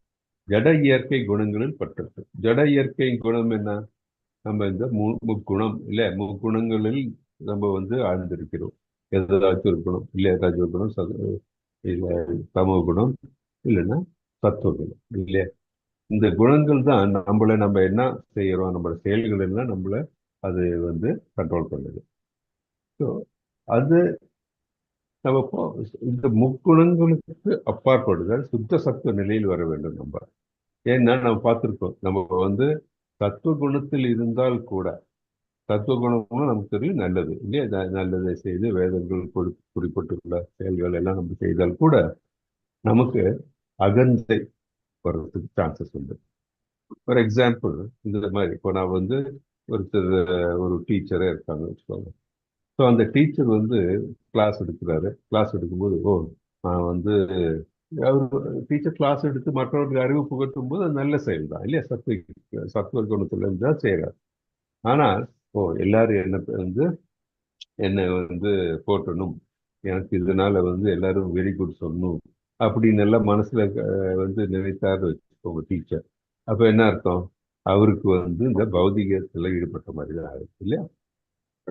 என்னன்னா, ஹரே கிருஷ்ணா, கட்டுண்ட ஆத்மா அந்த நிலைமைக்கு கட்டுண்ட பலநோக்கு. எக்ஸாக்ட்லி, பலநோக்கு. ஏன்னா பலனை நோக்கி செயலாடுவது. அப்போ ஆட்டோமேட்டிக்காக கட்டுண்டுடும். ஸோ சத்துவ குணத்தில் இருந்தால் கூட நம்ம கட்டுண்டு போயிடுறோம். ஸோ அதனாலதான் பிரபுஜி அத ஒரு சிலர் அது பிரபுஜி ஒரு சிலர் வித்யா கர்வம் அப்படின்னு சொல்றாங்க பிரபுஜி. அப்புறம் ஆமா ஆமா, வித்யா கர்வம் கரெக்ட். ஏன்னா அந்த வித்யா ஆக்சுவலி அந்த மாதிரி ஒரு நிலை இருந்தது அவித்யா தான். என்ன காரணம்னா அந்த கர்ப்பம் வந்தாலே அவன் எவ்வளவு பெரிய படிப்பு படிச்சிருந்தாலும் அது அவித்யா ஆயிடும். சொல்லுவாங்க அது நீங்க இது படிக்கும்போது இன்னும் ஒரு நம்ம ஈசோபனிஷத் படிக்கும்போது எல்லாம் உங்களுக்கு தெரியும். என்னன்னா ஒரு ஒரு பாம்பு இதுல மேல அந்த ஹுட்ல ஒரு மாணிக்கம் இருந்தா யாருக்காச்சும் அது யூஸ் இருக்கா? யாருக்கும் யூஸ் இல்லை. அதே மாதிரிதான் ஒருத்தர் நல்லா படிச்சிருக்கான், நிறைய 10 டிகிரி வச்சிருந்தா கூட அவனுக்கு இந்த கிருஷ்ண உணர்வு இல்லை. அவன் செய்ய காரியங்கள் எல்லாம் விகர்மா இருக்கும்போது அந்த மாதிரி இருந்துட்டு என்ன பயன்? ஒரு பயனும் கிடையாது. அந்த மாதிரி கர்வம் விட்டால் எந்த பயனும் யாருக்கும் கிடையாது. அதனாலதான் நம்ம என்ன சொல்லணும், இந்த முக்குணங்களுக்கு அப்பாற்பட்டு செயல்பட வேண்டும் அப்படின்னு சொல்றாங்க. அது எப்படி செயல்பட முடியும் முக்குணங்களுக்கு மேல? நம்ம கிருஷ்ண உணர்வோட அவர் தான் மனசுல எந்த செஞ்சாலும் அவர் தான். அவருக்கு இன்னைக்கு ஒரு செயல் செய்தேன்னா அது அவருக்கு திருப்தி தருமா அப்படின்னு நினைச்சு அந்த மாதிரி செயல்கள்லாம் செய்யும்போது என்ன ஆகுதுன்னா என் மனசுல வேற எந்த இதுவும் கிடையாது, எதுலயும் பற்று இருக்காது, கிருஷ்ணர் மேல மட்டும்தான் பற்று. இந்த மனசுல தோணலாம் நம்ம இந்த பௌதிக உலகத்துல இருக்கோம், நம்ம கரிகாலத்துல இருக்கோம். என்னப்பா இவ பாட்டுக்கு சும்மா எல்லாம் கிருஷ்ண உணர்வுல போடணும், கிருஷ்ண உணர்வு அப்பனா வீட்டுல என் வேலையெல்லாம் நான் செய்ய வேண்டாமா அப்படின்லாம் மனசுல தோணும். எல்லா வேலையும் கிருஷ்ண உணர்வுல செய்யணும்னா என்ன காரணம் அப்படின்னா is the supreme personality of God. For example, அதுக்கு ஒரு நல்ல எக்ஸாம்பிள் சொல்றேன். ஒரு கம்பெனிக்கு வேலைக்கு போறோம். கம்பெனிக்கு வேலைக்கு போகும்போது அந்த பாஸ் செய்யற வேலை தான் நம்ம செய்வோம் இல்லையா? பாஸை திருப்திப்படுத்தல வச்சுக்கணும், அந்த இடத்துல நமக்கு இடம் இல்லை, நம்மளை வெளியே அனுப்பிச்சு விட்டுருவாங்க இல்லையா? அப்ப என்ன செய்வோம்? கம்பெனியில போய் வேலை செய்யும்போது பாஸை எப்படி திருப்திப்படுத்தணும், பாஸை திருப்திப்படுத்தக்கூடிய செயல்கள் தான் செஞ்சுட்டு இருக்கோம். அதே தான் இங்க நம்மளுடைய பாஸ் யாரு? கிருஷ்ணர் தான். ஏன்? நம்ம அவர்லேருந்து வந்தது இல்லையா? அவர் தான் நம்மளுடைய தந்தை, அவர்லேருந்து தான் நம்ம எல்லாம் வந்திருக்கோம். அதை முதல்ல புரிஞ்சுக்கணும். அதான் திருப்பி திருப்பி எப்பவும் நான் சொல்லுவேன், இந்த பக்தியில நம்ம முன்னேறணும்னா ஃபர்ஸ்ட் ஸ்டெப் என்னன்னா ஃபெய்த், ஸ்ரத்தா. முதல்ல நமக்கு அது இருக்கான்னு நம்ம மனசுல தேடி பார்த்துக்கணும். நமக்கு அது கடவுள் மேல பக்தி இருக்கா, கடவுள் மேல நம்பிக்கை இருக்கா? இல்லைன்னு வச்சுக்கோங்க, நம்ம என்னதான் பண்ணாலும் அது அவ்வளவு யூஸ் கிடையாது. முழுமையா நம்பிடணும். நம்ம பாதிக்கிறத தாண்டக்கூடாது. நம்ம கடவுள் கிருஷ்ணர் மேல நம்ம கிருஷ்ண கடவுளா? கண்டிப்பா கிருஷ்ண கடவுள், அவர் தான் முழு முதற் கடவுள் அப்படின்னு மனசுல வச்சுட்டு அவருக்கு வேண்டி எல்லாம் செய்யணும். ஏன்னா அவரால் தான் நமக்கு எல்லாம் இந்த உலகமே இயங்குறது, இருக்கிறதெல்லாம் அவருடையதுதான். நமக்கு அவர் அந்த ஃபெசிலிட்டிஸ் கொடுத்துருக்காரு யூஸ் பண்றதுக்கு. அதை நம்ம கரெக்டா யூஸ் பண்ணணும், மிஸ்யூஸ் பண்ணக்கூடாது. அப்படி இருக்கும்போது கிருஷ்ணர் மேல நமக்கு அந்த இது இல்லைன்னு வச்சுக்கோங்க, நம்பிக்கையில வச்சுக்கோங்க, ஃபெய்த் ஸ்ரத்தா இல்லைன்னா பாக்கி எல்லாம் வேஸ்ட் இல்லையா? அதே மாதிரி தான் ஒரு பாசை திருப்திப்படுத்துற மாதிரி கிருஷ்ணரை நம்ம எல்லாம் திருப்திப்படுத்தும். அப்புறம் வீட்டுல இருக்கோம், வீட்டுல அப்பா அம்மா எல்லாம் இருக்காங்க, so head of the family இப்போ அப்பா இருக்காரு அப்படின்னா அவரை திருப்திப்படுத்தானே ஃபேமிலி மெம்பர்ஸ் எல்லாம் முற்படுவாங்க. இல்ல எல்லாரும் ஒவ்வொருத்தரும் அவங்கவுங்க இஷ்டத்துக்கு பண்ணாங்க அந்த மாதிரி அந்த குடும்பம் என்ன ஆகும்? கண்டிப்பாக ஒரு ஒற்றுமை இருக்காது, ஒண்ணுமே இருக்காது, குடும்பம் சீரழிஞ்சு போடும் இல்லையா? There has to be that realisation. ஒரு குடும்பம் கரெக்டா கட்டுப்பாடோட எல்லாம் நல்ல சந்தோஷமா இருக்கணும்னா அது ஒரு வரைமுறைக்குள்ள இருக்கணும். அது அந்த குடும்பநாதனை எல்லாரும் மதிக்கணும், அவர் சொல்ற மாதிரி அவரை திருப்திப்படுத்தணும். அப்படி செய்யும்போது ஆட்டோமேட்டிக்கா அவரை திருப்திப்படுத்தும் போது குடும்பத்துல பாக்கி இருக்கிறவங்க திருப்திப்படுத்துறாங்க இல்லையா? அதே மாதிரிதான் கிருஷ்ணரை திருப்திப்படுத்தும் போது பாக்கியில் எல்லா தேவர்களும் திருப்தி அடைகிறாங்க, பாக்கியில எல்லா உயிர்வாழிகளும் திருப்தி அடையும். ஏன்னா நம்மளுடைய செய்கைகள் எல்லாம் அந்த மாதிரி நிலையில இருக்கு. அப்படி இல்லைன்னா நான் ஒவ்வொருத்தரும் அவங்கவுங்க சௌகரியத்துக்கு ஒவ்வொரு மாதிரி பண்ணோம்னா கையோஸ் தான் இல்லையா? இப்ப நடந்துட்டு இருக்கு கல்வி காலத்துல. இப்ப நம்ம பார்க்குற எல்லா இடத்துலயும் ஃப்ரீடம் சொல்லி ஒவ்வொருத்தரும் அவன் இப்ப தோன்ற மாதிரி பண்ணும்போது என்ன ஆகுது? எல்லாம் சண்டை சச்சரவு, அதே மாதிரி ஒரு இதுல என்ன சொல்றது, ஒரு கோஆபரேஷன் இல்லாம இருக்கிற நிலை அந்த மாதிரி ஆயிப்போடுது. ஸோ ஒரு பக்தனா இருந்தானா இதெல்லாம் தெரியும்.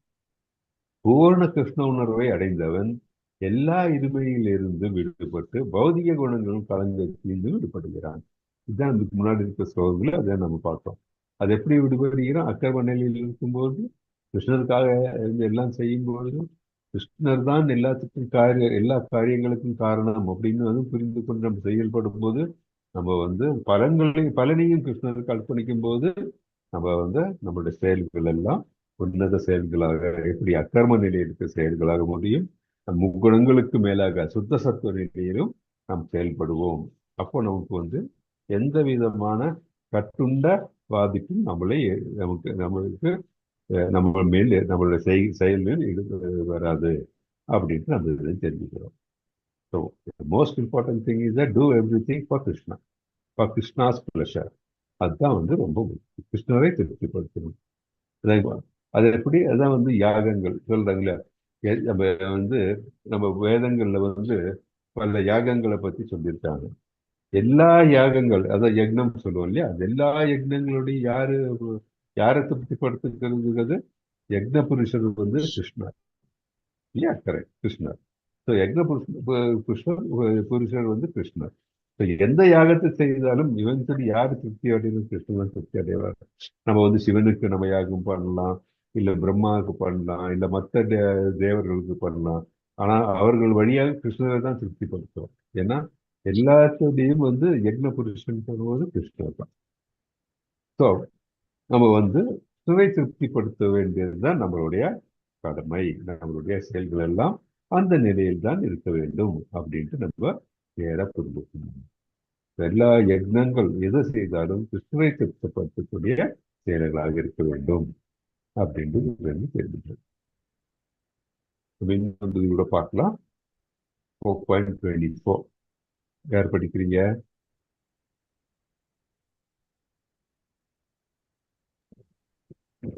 ஹரே கிருஷ்ணா. படிங்க.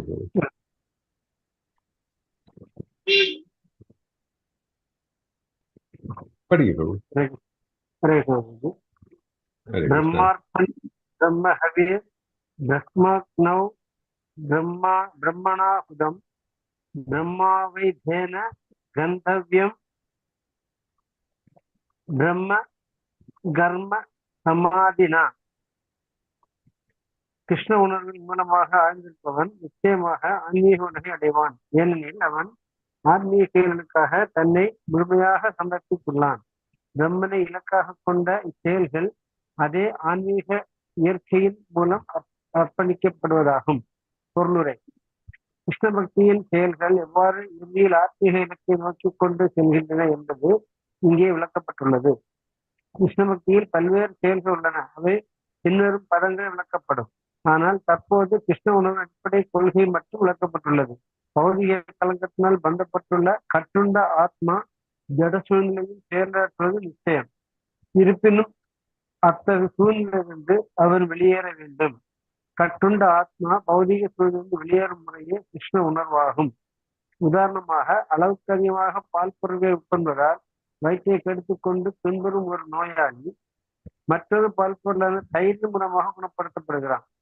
இங்கே கீதையில் கூறப்பட்டுள்ளது போல் ஜடத்தில் மூழ்கியுள்ள கட்டுண்ட ஆத்மாவை கிருஷ்ண உணர்வால் குணப்படுத்த முடியும். இந்த வழிமுறை பொதுவாக யக்ஞ அல்லது விஷ்ணுவின் திருப்திக்காக மட்டும் செயலாற்றப்படும் செயல்கள் யாகங்கள் எனப்படும். ஜட உலகில் இச்செயல்கள் எந்த அளவிற்கு விஷ்ணுக்காக மட்டும் செய்யப்படுகின்றனவோ அந்த அளவுக்கு சூழ்நிலை ஆத்மீகமாக்கப்படுகிறது.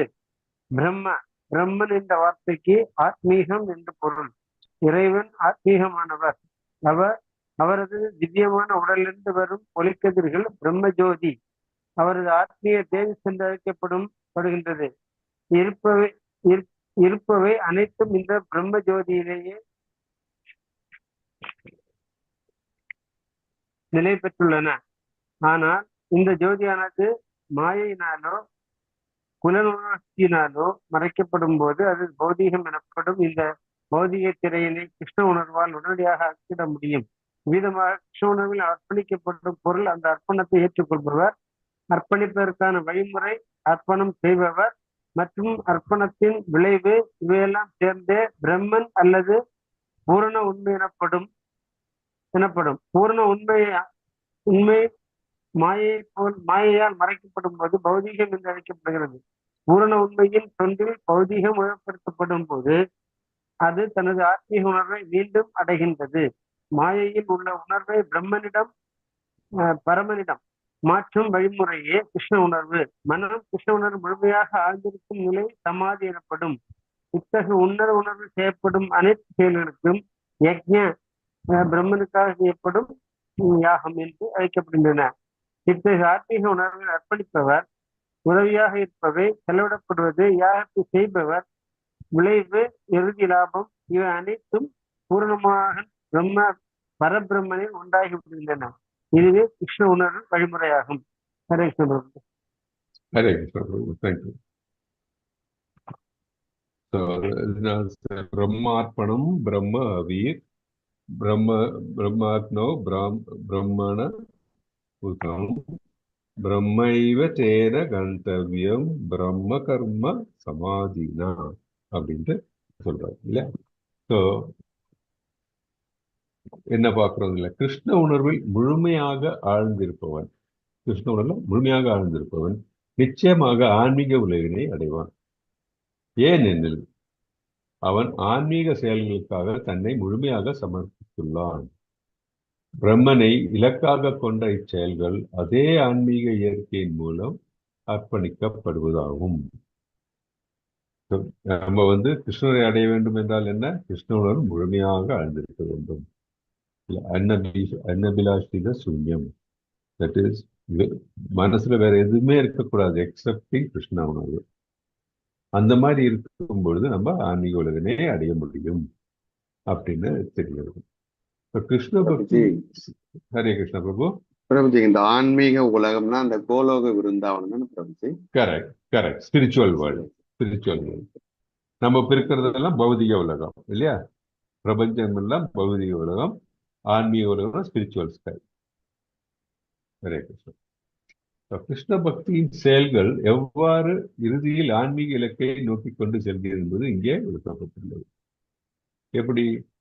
பௌதிக களங்கத்தினால் பந்தப்பட்டுள்ள கட்டுண்ட ஆத்மா ஜட சூழ்நிலையை செயலாற்றுவது நிச்சயம். இருப்பினும் அந்த சூழ்நிலையிலிருந்து அவன் வெளியேற வேண்டும்.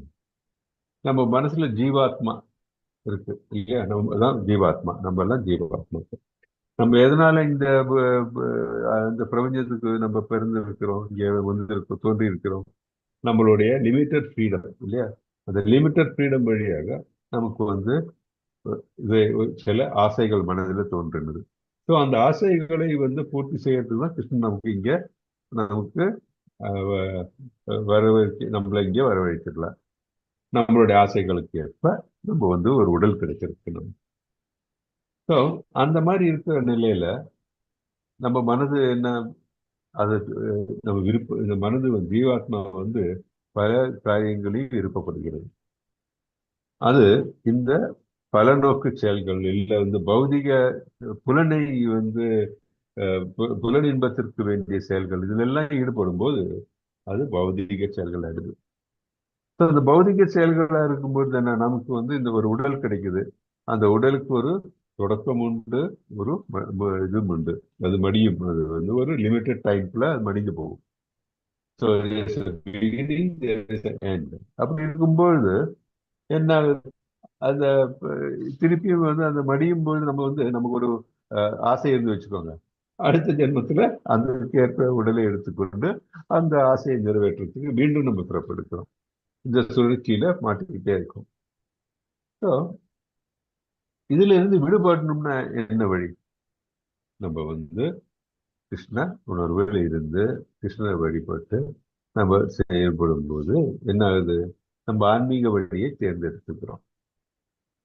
ஆன்மீக வழின்னு சொல்லும்போது நம்ம பார்த்தோம், நம்ம செயல்கள் எல்லாம் அகர்ம நிலையில் இருக்க வேண்டும், கிருஷ்ணரை திருப்திப்படுத்தக்கூடிய நிலையில் இருக்க வேண்டும். ஏனென்றால் நம்ம மனதுல ஜீவாத்மாவுடைய மனதுல ஒரு சின்ன ஒரு ஆசை இருந்தா கூட இல்ல, அடுத்தது அந்த ஆசையை நிறைவேற்றுறதுக்கு நம்ம அடுத்து பிறப்படுப்போம். நம்ம அது எந்த உடல்னு தெரியாது. திருப்பி அந்த உடல்ல நம்ம இந்த பிறப்பு இறப்பு என்ற அந்த சுழலில் வந்து போய்கொண்டு அதுக்கப்புறம் நிறைய இது இந்த இதுக்கு அப்புறம் தான் நம்ம வந்து மனித உடல் கிடைக்க போகும். பல ஆயிரக்கணக்கான பிறப்பு இறப்பு அந்த சைக்கிள் முடிந்ததுக்கு அப்புறம் தான் நமக்கு வந்து இந்த மனித உடல் கிடைக்கும். ஸோ மனித உடல் கிடைக்கிறது ரொம்ப அரிதானது. மனதில் வந்து இந்த மனித உடல் கிடைக்கும் பொழுது கிருஷ்ணரை தவிர வேற எதுவும் நம்ம வந்து நம்ம மனதில் எதுவும் இருக்கக்கூடாது. அந்த கிருஷ்ண உணர்வு அதை வளர்க்கிறது தான் இந்த பக்தி தொண்டினுடைய இலக்கு. வேதங்களும் அதுதான் சொல்லி இருக்கிறது. ஸோ இந்த ஜட இயற்கை இருக்கு இல்லையா, ஜட இயற்கையிலிருந்து நம்ம வந்து அதனுடைய இன்ஃப்ளூயன்ஸ்ல இருந்து விட்டு கிருஷ்ண உணர்வில் நம்ம முழுக பார்க்க வேண்டியது. இல்லை விட்டால் நம்ம கட்டுண்ட நிலையில் தான் நம்ம இந்த ஆத்மா வந்து நிலைத்திருக்கும். இந்த கட்டுண்ட நிலையிலிருந்து வெளியேற வேண்டும். அந்த அறிவு வந்து டிவோஷனல் சர்வீஸ்ல ஈடுபடும் போது ஒரு ஆத்மாவுக்கு வந்து அறிவு. அது ரொம்ப இந்த ரியலைசேஷன் நமக்கு இருக்கணும். இப்போ இதை சொல்றாங்க இல்லையா, ஒரு அனாலஜி, தட் இஸ் நம்ம வந்து இந்த அதிகமாக பால் பொருட்களை உட்கொண்டதனால் வயிறுக்கு எடுத்துக்கொண்டு துன்புறும் ஒரு நோயாளி என்ன செய்வான், மற்றொரு பால் பொருளான தயிரின் மூலம் குணப்படுத்தப்படுகிறான். அதே மாதிரிதான் என்ன, நம்ம கட்டுண்ட நிலை ஜடத்தில் மூழ்கியுள்ள கட்டுண்ட ஆத்மாவை கிருஷ்ண உணர்வினால் தான் குணப்படுத்த முடியும். ஆத்மா ஒன்றுதான், ஆனா அதுக்கு கிருஷ்ண உணர்வு வரும்போது குணமடையும். கிருஷ்ண உணர்வு மறையும் பொழுது என்ன ஆகுது, இந்த கட்டுண்ட வாழ்க்கையில் வந்து போய் விழுந்து விடுகிறோம். ஸோ நம்ம மனசுல நமக்கு எப்போ வந்து கிருஷ்ண உணர்வு இருக்க வேண்டும், கிருஷ்ணன் திருப்திக்காக செயல்களை செய்ய வேண்டும் அப்படின்ட்டு நம்ம கிளியரா பார்த்துக்கிறோம். கிருஷ்ண உணர்வு நமக்கு எப்படி வரும், நம்ம செயல்களை நம்ம அக்கறமா நம்ம சொல்லிட்டோம். ரெண்டாவது, அந்த போக்கஸ் மாறவே கூடாது. ஒரு யக்னம் மாதிரி இருக்கு, யக்னத்தில் நாம் ஊழி இருக்கணும். யக்னம்னா என்ன, கனெக்ட் இல்லையா, நமக்கு ஒரு தொடர்பு. நமக்கும் அந்த ஜீவாத்மாவுக்கும் கிருஷ்ணருக்கும் இருக்கிற அந்த தொடர்பு எப்பொழுதும் இருக்கணும். அந்த கனெக்ட் ஏற்படுத்த வேண்டும். அதுதான் யக்னம். யக்னம் என்றால் அந்த சாக்ரிஃபைஸ், அந்த என்ன சொல்றது சாக்ரிஃபைஸ் சொல்லும்போது என்ன ஆகுது, எல்லாம் துறந்து அந்த கிருஷ்ணரை மட்டும்தான் மனதில் நம்ம வைத்திருக்கோம். வேற எதுவுமே நம்ம மனசுல வரல. அந்த மாதிரி நிலை சாக்ரிஃபைஸ் இல்ல யக்ன நிலை. யக்ன புருஷன் நமக்கு சொல்லி, கிருஷ்ணர் நமக்கு சொல்லி. ஸோ அதை கிருஷ்ணரை தவிர நம்ம மனதில் வேற எதுவும் இல்லாமல் கிருஷ்ணரை திருப்திப்படுத்தக்கூடிய செயல்கள் நம்ம செயல்பட வேண்டும். அதனாலதான் இங்க வந்து சொல்றாங்க, தட் இஸ் பிரம்ம நிலை அடையும் போது பிரம்ம ஜோதி தெரியும் நமக்கு. ஆனா ஒரு மேகம் வந்து மறைக்கிற மாதிரி இந்த கட்டுண்ட நம்ம இந்த பௌதிக ஆசை மனதில் வந்து விட்ட பிறகு அப்புறம் அந்த நம்ம பல்நோக்கு செயல்களும் செய்யும்போது என்ன ஆகுதுன்னா, மாயையினால் நம்மளுடைய கிருஷ்ண உணர்வு வந்து மறைக்கப்படலாம். அது நடக்கக்கூடாது. அந்த மாயை வந்து நம்ம வந்து நம்மளுடைய கிருஷ்ண உணர்வை வந்து மறைக்காம இருக்கணும். அப்படின்னா யக்னம், அதாவது கிருஷ்ணர் நினைவு எப்பொழுதும் இருக்க வேண்டும். இந்த புலனின்பத்தை வந்து நாடி நம்ம செல்லக்கூடாது. அந்த கட்டுப்பாடு எப்போ மனசுல இருக்கணும். ஸோ நம்ம வந்து ஃபோர்ஸா கட்டுப்படுத்தினா என்ன ஆகும்னா, மனதை பத்தி தெரியும் நமக்கு, அப்படியே ஓடிப்போம், திருப்பி அதை பத்தி நினைக்கும். அதற்கு பதிலாக நம்ம மனசுல வந்து அந்த உணர்வு ஸ்பான்டேனியஸா கிருஷ்ணரை பத்தி வரும். ஸோ நம்ம அந்த மாதிரி நம்ம வளர்த்துக்கிட்டோம்னா கிருஷ்ண உணர்வு வேற எந்த விதமான உணர்வும் நம்ம மனசுல வந்து நம்மளை பாதிக்காது. அதுதான் சொல்றாங்க இல்லையா, சமாதி நிலை சொல்றாங்க இல்லையா. சமாதி நிலை அப்படின்னா வேற எதுவுமே நம்மள வந்து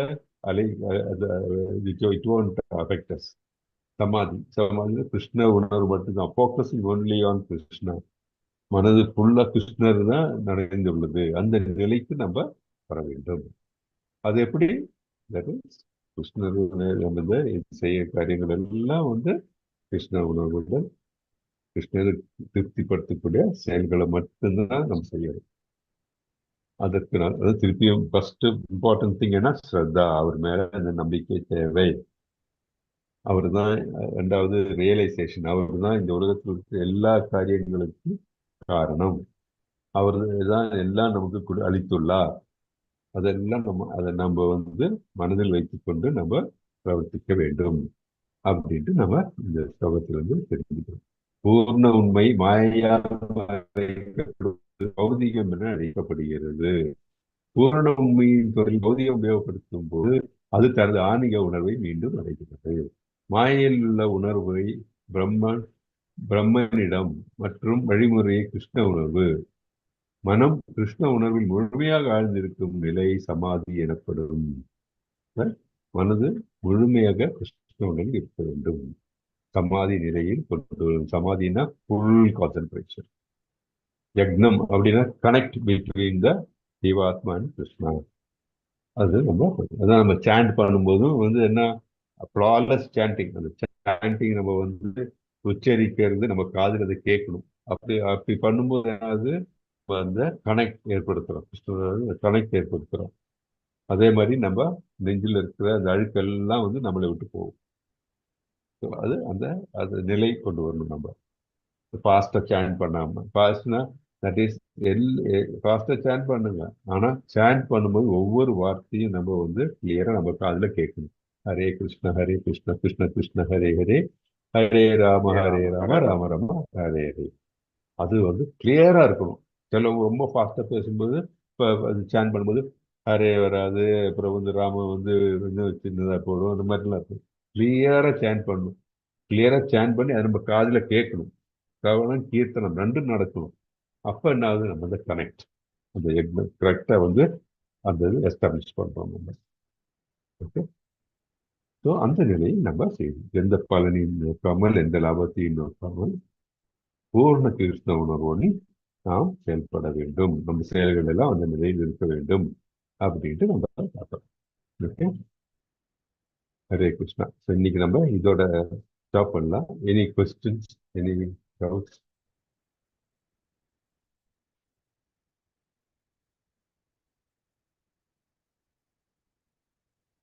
கிளியரா இருந்ததுங்களா? நோ டவுட் பிரபுஜி, கிளியரா இருந்தது. ஹரே கிருஷ்ணா, தேங்க்யூ. ஸோ நம்ம அடுத்தது வெட்னஸ்டே பார்க்கலாம். வெட்னஸ்டே நம்ம 7:45 ஆரம்பிச்சிடலாம், ஜாயின் பண்ணிக்கலாம். வெட்னஸ்டே ஃப்ரைடே கிளாஸ் மட்டும் நமக்கு அந்த பிரபுஜியோட கிளாஸ் இருக்கிறதுனால நம்ம 8 மணிக்கு தான் ஆரம்பிக்க முடியும். ஏன்னா அந்த class. Hare Krishna Prabhu. Okay, sorry Prabhuji, பாப்பாட்ட பேசிட்டு. சாரி பிரபுஜி. No problem. நமக்கு நடக்கும் வீட்டுல சின்ன பையன் ஓடி வந்துருவாங்க அப்படி. தேங்க்யூ.